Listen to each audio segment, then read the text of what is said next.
చేసుకోవడానికి కావలసిన పదార్థాలు: మైదా పిండి, పంచదార, డాల్డా, యాలకులు, నూనె, జీడిపప్పు, పటిక.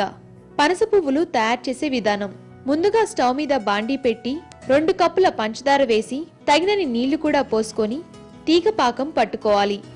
ఆ తర్వాత ఒక బౌల్ తీసుకొని అందులో 1 కప్పు మైదా పిండి, 1/2 కప్పు డాల్డా, తగినన్ని నీళ్లు పోస్తూ పూరీ పిండిలాగా కలుపుకోవాలి. ఇప్పుడు వేరే స్టవ్ మీద పాన్ పెట్టి పనస పువ్వులు మునిగేంత వరకు నూనె పోసి కాగనివ్వాలి. ఆ తర్వాత కలిపి ఉంచిన పూరీ పిండిని చపాతీ పీట మీద చిన్న చిన్న పూరీల్లా ఒత్తుకోవాలి.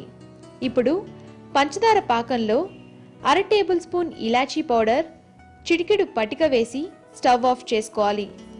ఇప్పుడు ఒత్తుకున్న పూరీలను నైఫ్తో కట్ చేసుకొని పనస పువ్వుల ఆకారంతో తయారు చేసి కాగిన నూనెలో వేసి గోల్డెన్ బ్రౌన్ కలర్ వచ్చేంత వరకు వేయించుకున్న తర్వాత పాకంలో వేసి 2 నిమిషాలు ఉంచాలి.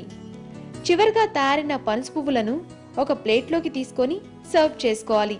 అంతే, ఎంతో రుచిగా ఉండే పనస పువ్వులు తయారు.